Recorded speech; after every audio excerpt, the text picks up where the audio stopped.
Bismillahirrahmanirrahim. Assalamualaikum warahmatullahi wabarakatuh. Alhamdulillah, wassalatu wassalamu ala rasulillah wa ala alihi wa sahbihi wa mawalah wa la hawla wa la quwata illa billahi wa ba'du. Alhamdulillah, segala puja dan puji hanya milik Allah subhanahu wa ta'ala. Salawat dan salam kita hadiahkan kepada Rasul kita Nabi besar Muhammad sallallahu alaihi wasallam. Pembahasan di malam hari ini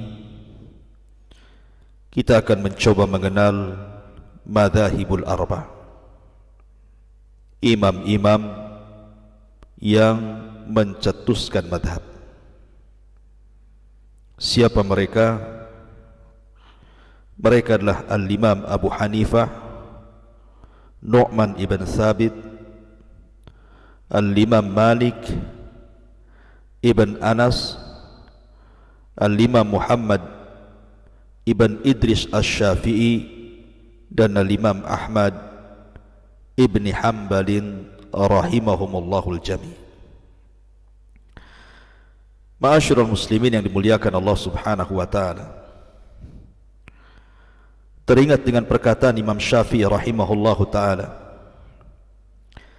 uhibbus salihin wa lastu minhum la'alli an anala bihim syafa'ah wa akrahu man bida'atuhul ma'asi wa in kunna sawa'un fil bida'ah wa akrahu man yudhi'ul umra lahwan walau kuntu imra'an jammul idha'ah. Kata Imam Syafi'i rahimahullahu ta'ala, aku mencintai orang-orang saleh meskipun aku bukan termasuk di antara mereka. Semoga bersama mereka aku bisa mendapatkan syafaatnya kelak.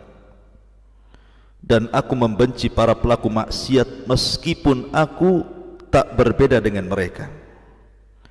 Sungguh aku membenci orang-orang yang membuang-buang usianya dalam kesia-siaan, walaupun aku sendiri adalah orang yang banyak menyia-nyiakan usianya.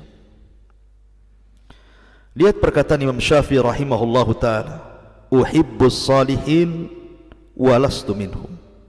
Aku mencintai orang-orang saleh meskipun aku bukan termasuk di antara mereka. Ketika kita bicara tentang madzhabul arba', imam-imam yang telah mencetuskan madhab yang sangat bermanfaat bagi kita, sehingga dengan perantara mereka kita bisa mengenal agama Allah subhanahu wa ta'ala. Kita bisa mengenal agama yang hak ini, bagaimana cara beribadah kepada Allah subhanahu wa ta'ala. Tentu sebagai syukur akan jasa mereka, kita harus menanamkan kecintaan kepada mereka orang-orang saleh, walaupun kita bukan termasuk mereka. Ma'asyiral muslimin yang dimuliakan Allah subhanahu wa ta'ala, bicara tentang al-a'immatul arba', imam-imam empat, maksudnya a'immatul madzahib, imam-imam madhab. Bukan berarti kemudian imam madhab ini cuma ada empat, tidak. Yang empat ini yang berkembang sampai hari ini. Karena sebelumnya sudah ada madhab seperti madhab Uyainah, madhab Al-Thawri, madhab Al-Zuhri, madhab Abu Thawr, madhab Al-Sya'bi, dan madhab-madhab yang lainnya.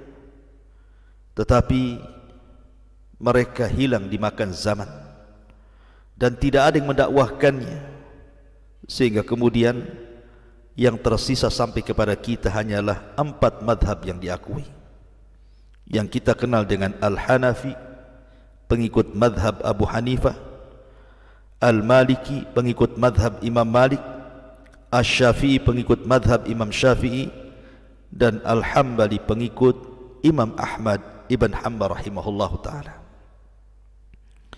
Sekilas pandang tentang mereka. Al-Imam Abu Hanifah, namanya Nu'man ibn Thabit rahimahullahu ta'ala, lahir pada tahun 80 Hijriah dan wafat pada tahun 150 Hijriah.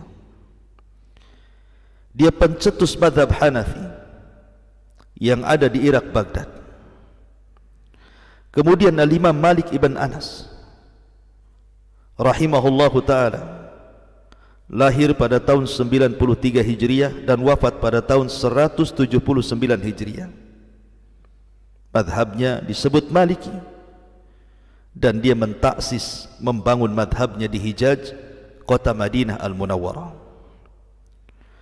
Kemudian yang ketiga, Imam Muhammad ibn Idris Asy-Syafi'i rahimahullahu ta'ala.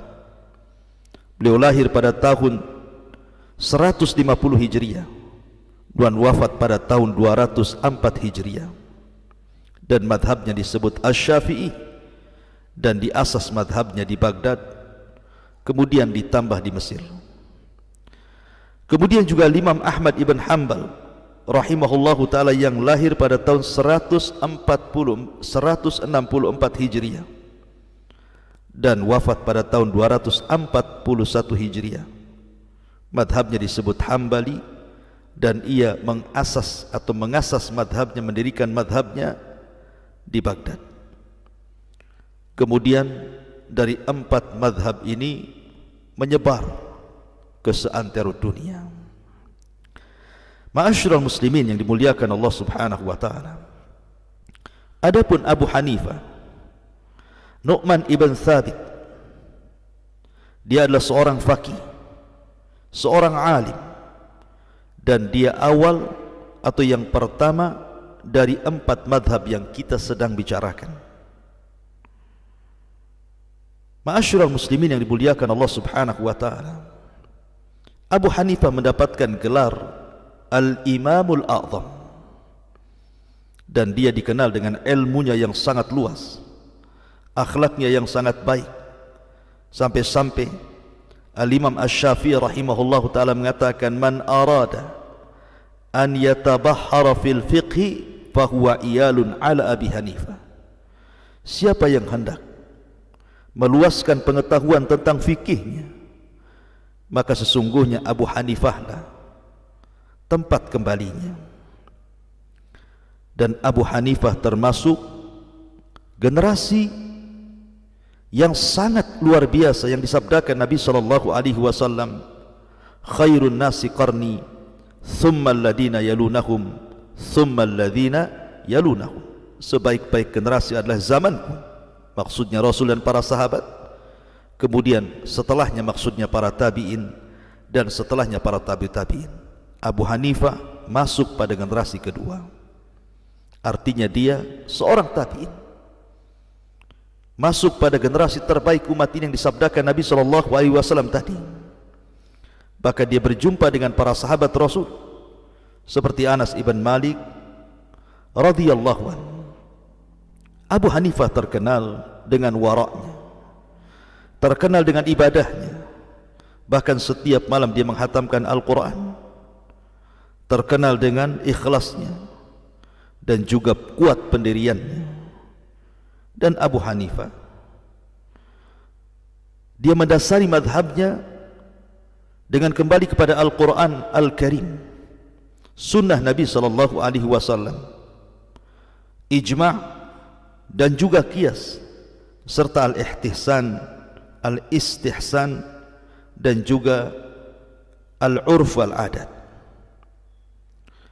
Ma'asyiral muslimin yang dimuliakan Allah Subhanahu wa ta'ala, layaknya sunnatul dakwah, di mana setiap para nabi mereka diberikan ujian oleh Allah Subhanahu wa ta'ala, maka Abu Hanifah pun sama mendapatkan ujian dari Allah Subhanahu wa ta'ala. Bahkan 2 kali beliau mendapatkan ujian. Pertama ketika penguasa dikuasai oleh Ad-Daulah Umayyah. Kita tahu bahwa Daulah Umayyah yang mengasas pertamanya adalah Muawiyah ibn Abi Sufyan. Adapun sebab Abu Hanifah mendapatkan mihnah, ujian berat pada Daulah Umayyah, adalah ketika dia kemudian membela unjuk rasa atau pemberontakan yang dilakukan Al-Imam Zaid ibn Ali, dan dia tidak mau bekerja kepada Gubernur Kufah Yazid ibn Umar ibn Hubair. Maka kemudian dia pun ditahan, dipenjarakan oleh penguasa dan didera. Akhirnya kemudian setelah selesai ujian ini, dia pun keluar ke Mekah. Tiba-tiba pada tahun 130 Hijriah, dia masih tetap tinggal di Mekah. Kemudian ia pulang dan khilafah sudah berganti kepada khilafah Abbasiyah. Dia pun pulang ke Kufah. Maka pada zaman Khalifah Abbasiyah, ketika khalifahnya Abi Ja'far Al-Mansur, maka dia mendapatkan ujian yang kedua ketika Daulah Abbasiyah ini. Adapun penyebabnya karena dia mendukung pemberontakan Muhammad An-Nafsi Zakiyah, turunan daripada Ali bin Abi Thalib radhiyallahu an, dari Hasan ibn Ali radhiyallahu an. Padahal beliau terang-terangan menyelisihi khalifah. Kemudian Abu Hanifah rahimahullahu ta'ala pun dipanggil oleh penguasa, diminta untuk menjadi qadhi, tetapi dia melarangnya. Dia tidak mau dan lari. Bahkan dijadikan qadhi tertinggi di negara, dia pun tidak mau. Akhirnya kemudian penguasa menyangka dia mendukung pemberontakan. Akhirnya ditangkap kembali dan dia pun mendapatkan ujian di penjara sampai akhirnya Allah Subhanahu wa taala wafatkan di Baghdad pada tahun 150 Hijriah. Dan karyanya sangat luar biasa sehingga kemudian madhabnya disebarkan oleh murid-muridnya. Kemudian yang kedua, Al-Imam Malik, Al-Imam Malik ibn Anas ibn Abi Amir Al-Asbahi, Abu Abdullah, Al-Imam Al-Faqih wal Muhaddith Al-Hafidh, Imam Darul Hijrah. Imam Malik putra Anas, putra Abi Amir Al-Asbahi, kunyahnya Abu Abdullah, gelarnya Al-Imamul Faqih, seorang muhaddis, seorang hafid, dan imamnya tempat hijrahnya Nabi sallallahu alaihi wasallam. Dia adalah ulama kedua dari a'immatul arba'ah, dari imam-imam madhab yang keempat setelah Abu Hanifah, dan dia menularkan atau menurunkan madhabnya oleh murid-muridnya atau murid dari murid-muridnya yang disebut dengan madhab Maliki. Banyak meriwayatkan dari kalangan tabi'in. Artinya Malik ibn Anas radhiyallahu an hidup di zaman tabi'ut tabi'in. Dia tidak pernah keluar dari kota Madinah. Dia berbeda dengan ulama yang lainnya yang rihlah, berputar dari satu daerah ke daerah berikutnya, satu negara ke negara berikutnya untuk mencari masyayikh, mencari guru. Tapi Abu Hanifah mencukupkan di kota Madinah dan belajar kepada fuqaha us-sab'ah, kepada ahli fikih yang ma'ruf, yang 7 orang yang ada di Madinah. Dia tidak pernah keluar kecuali ke Mekah untuk haji. Dan ketika haji berjumpa dengan Abu Hanifah, tapi tidak memaksudkan datang ke Mekah untuk belajar, hanya untuk melaksanakan haji. Dan Imam Malik rahimahullahu ta'ala diberikan kecerdasan yang luar biasa. Bahkan sepakat para ulama dia dilaqabi dengan Al-Imam di zamannya. Tidak ada yang lebih hafal tentang hadis Rasul dan sunnah Nabi sallallahu alaihi wasallam melebihi Imam Malik. Dia sangat memuliakan hadis Nabi sallallahu alaihi wasallam dan dia tidak pernah mengajarkan hadis Nabi sallallahu alaihi wasallam dalam sebuah majlis kecuali dia berwudu, kemudian memberikan wewangian pada badannya, dan dia memakai pakaian yang paling indah yang pernah dia pakai. Ma'asyiral muslimin yang dimuliakan Allah Subhanahu wa taala, Imam Syafi'i rahimahullahu taala sampai mengatakan, idza dzukiral ulama fa malikun najm wa malikun hujjatullah ala khalqihi ba'da tabi'in. Apabila disebutkan para ulama, maka Maliklah bintangnya, karena Malik adalah hujjah Allah atas hamba-hambanya setelah para ulama tabi'in. Bahkan kitabnya Muwatta di zamannya termasuk kitab dari awal-awal kitab hadis yang paling masyhur, yang paling sahih setelah Al-Quranul Karim di zamannya. Sampai-sampai Imam Syafi'i rahimahullah ta'ala mengatakan, ma ba'da kitabillah kitabun aktsaru sawaban min Muwatta Imam Malik rahimahullah ta'ala. Tidak ada setelah Al-Quranul Karim kitab yang lebih banyak kebenarannya dibandingkan kitabnya Muwatta al-Imam Malik rahimahullah ta'ala. Dan madhabnya didasari kepada Al-Quran dan Sunnah, ijma' dan amalan penduduk Madinah, kemudian qiyas, masalihul mursalah, dan juga al-istihsan, al-urf wal adat, dan termasuk juga al-istishab dan juga saddud dari'ah atau saddud darai. Ma'asyiral muslimin yang dimuliakan Allah Subhanahu wa taala, Imam Bukhari pernah mengatakan asahul asanid Malik an-Nafi an Ibni Umar, bahwa sesahih-sahihnya sanad hadis yang sampai kepada Nabi sallallahu alaihi wasallam adalah dari jalur Malik yang mengambil dari Nafi, dan Nafi mengambil daripada Abdullah ibn Umar, dan Abdullah ibn Umar mengambil dari Nabi sallallahu alaihi wasallam. Artinya Malik adalah sunaiyah. Antara dia dengan Nabi sallallahu alaihi wasallam terlewatkan dua orang, Nafi dan Abdullah ibn Umar radhiyallahu anhu. Ma'asyiral muslimin yang dimuliakan Allah Subhanahu wa taala. Adapun Imam Syafi'i, dia adalah Abu Abdullah Muhammad ibn Idris Asy-Syafi'i Al-Mutallibi Al-Makki. Lahir sekali lagi pada tahun 150 Hijriah di Gaza.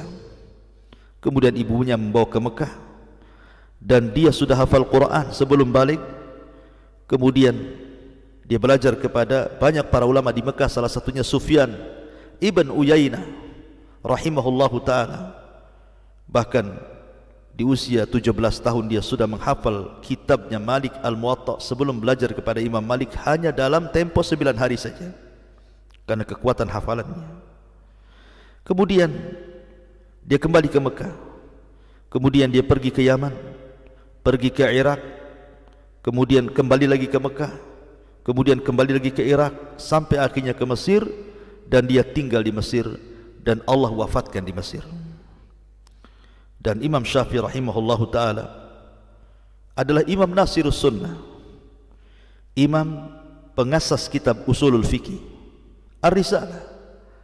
Ketika Muhammad Al-Mahdi meminta untuk dituliskan untuknya Usul Fiqih, maka Imam Syafi'i kemudian mengarang kitab Risalah fi Usulil Fiqh, dan dialah orang yang pertama kali mengarang kitab Usulul Fiqh yang disebut dengan Ar-Risalah.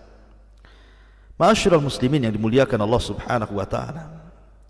Kemudian yang keempat, Al-Imam Ahmad Ibn Hanbal Ibn Hilal Ibn Asad Asy-Syaibani Al-Maruhi, karena dia asalnya dari Maru, kemudian ayahnya membawa ke Baghdad, dan dia pun besar di Baghdad, talabul ilmi di Baghdad. Kemudian dia pun berguru dari satu tempat ke tempat berikutnya, dari negara ke negara berikutnya, sampai-sampai ulama mengatakan tafa Ahmad marrataini hatta jama'al musnad. Imam Ahmad keliling dunia 2 kali sampai dia bisa mengumpulkan kitab musnad yang sangat masyhur, Musnad Imam Ahmad Ibn Hanbal rahimahullahu ta'ala. Ma'asyiral muslimin yang dimuliakan Allah Subhanahu wa ta'ala, Imam Ahmad adalah imam ahli sunnah wal jamaah. Dia dikenal bagaimana kuatnya memegang sunnah Nabi sallallahu alaihi wasallam, dan dikenal walaupun dia paling muda dari seluruh ulama madhab, tetapi keilmuannya menyebar sampai ke seantero dunia, dan madhabnya diakui sampai hari ini, madhab Hambali yang dicetuskan oleh Imam Ahmad Ibn Hanbal rahimahullahu ta'ala. Ma'asyiral muslimin yang dimuliakan Allah Subhanahu wa ta'ala, adapun hubung kait antara satu imam madhab dengan imam madhab yang lainnya, kita tahu bahwa Al-Imam Abu Hanifah Nu'man ibn Thabit adalah ulama yang pertama dari kalangan madzhabul arba. Dia seorang tabi'in. Dia berjumpa dengan para sahabat Nabi sallallahu alaihi wasallam.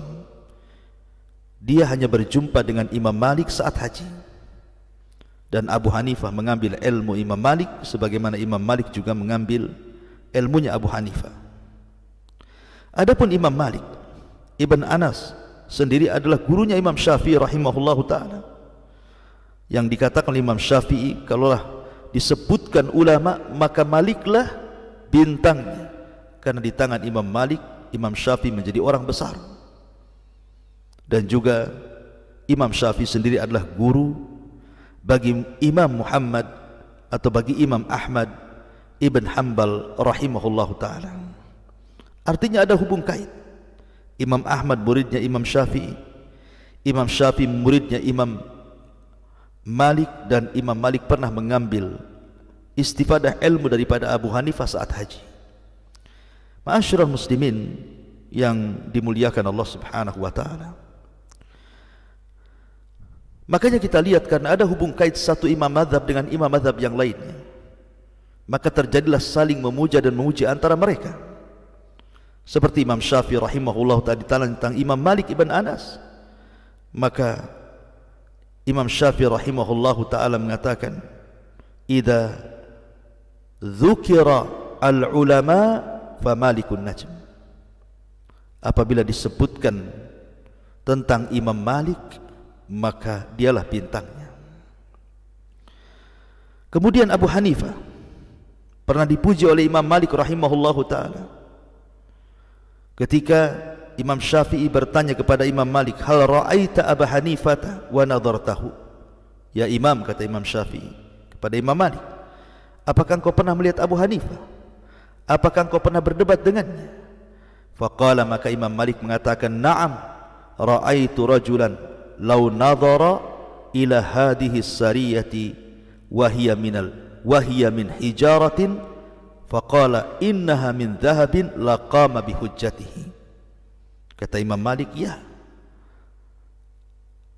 aku pernah berjumpa dengan Abu Hanifah, aku pernah mendebatnya, dan sungguh aku pernah melihat kalau seandainya Abu Hanifah mengatakan bahwa tiang ini terbuat dari emas padahal dia terbuat dari batu, kemudian diberhujah, pasti dia menang karena kecerdasan akalnya. Bahkan Imam Syafi'i sendiri mengatakan, man arada an yatabahhara fil fiqhi fahuwa iyalun ala Abi Hanifah. Siapa yang ingin meluaskan dalam ilmu fikih, maka Abu Hanifah lah rujukannya. Ma'asyiral muslimin yang dimuliakan Allah subhanahu wa ta'ala, bahkan Imam Syafi'i rahimahullah ta'ala juga memuji Imam Ahmad dan mengatakan, kharajtu min Baghdad wa ma khalaftu biha afqah wala azhad wala awra wala a'lam min Ahmad ibn Hanbal rahimahullahu ta'ala. Aku keluar dari Baghdad, aku tidak pernah melihat ada orang yang paling faqih, yang paling zuhud, yang paling wara, yang paling alim melebihi Ahmad ibn Hanbal rahimahullahu ta'ala. Bahkan Syafi'i juga mengatakan, Ahmad imamun fi thamani hisalin, imamun fil hadis, imamun bil fiqhi, imamun fil Quran, imamun fil lughati, imamun fil sunnati, imamun fil zuhdi, imamun fil wara'i, imamun fil faqri. Imam Ahmad memiliki delapan keutamaan, 8 sifat. Dia imam dalam hadis, dia imam dalam fikih, dia imam dalam Quran, dia imam dalam bahasa, dia imam dalam sunnah, dia imam dalam zuhud, dia imam dalam wara, dan imam dalam kefakiran. Ma'asyiral muslimin yang dimuliakan Allah subhanahu wa ta'ala, bahkan Imam Ahmad ketika ditanya oleh putranya Abdullah ibn Ahmad, ketika Imam Ahmad terus menyebut-nyebut dan memuji Imam Syafi'i rahimahullah ta'ala di hadapan putranya, bahkan memperbanyak doa dalam solatnya, maka ketika anaknya bertanya kenapa bapaknya melakukan seperti itu, maka Imam Ahmad mengatakan, ya bunai, kana Syafi'i kasyamsi lid dunya wa kal afiyati linnas. Wahai anakku, Imam Syafi'i bagaikan matahari untuk dunia. Lihat matahari, kalau tidak ada matahari, macam mana nasib dunia? Itulah Imam Syafi'i. Dan seperti kesembuhan bagi manusia. Ma'asyiral muslimin yang dimuliakan Allah Subhanahu wa taala. Maka dari sini kita tahu bahwa sebagian ulama madhab dengan sebagian ulama yang lainnya saling memuji. Imam Malik memuji Abu Hanifah, Imam Syafi'i memuji Imam Malik, Imam Ahmad memuji Imam Syafi'i, Imam Syafi'i memuji Imam Ahmad, Abu Hanifah, Malik memuji Imam Syafi'i. Bahkan mengatakan ketika Imam Syafi'i berjumpa dengan Imam Malik, kemudian Imam Ahmad, Imam Malik memberikan firasat bahwa orang ini maksudnya Muhammad ibn Idris bukan orang sembarang, di mana ada perkara masa depan yang akan membuat dia besar, dan firasatnya menjadi kenyataan. Bagaimana Imam Syafi'i menjadi ulama besar? Karena firasatnya Imam Malik rahimahullahu ta'ala.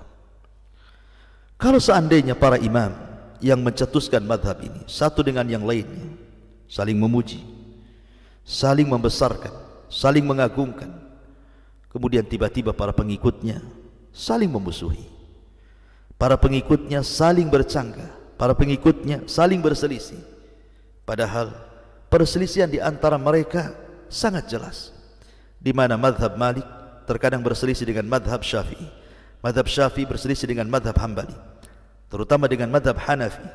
Tapi lihat para pencetusnya, mereka baik-baik saja, satu dengan yang lainnya saling memuja dan memuji. Itulah contoh bagaimana perselisihan bukan berarti diartikan permusuhan. Ma'asyiral muslimin yang dimuliakan Allah Subhanahu wa taala.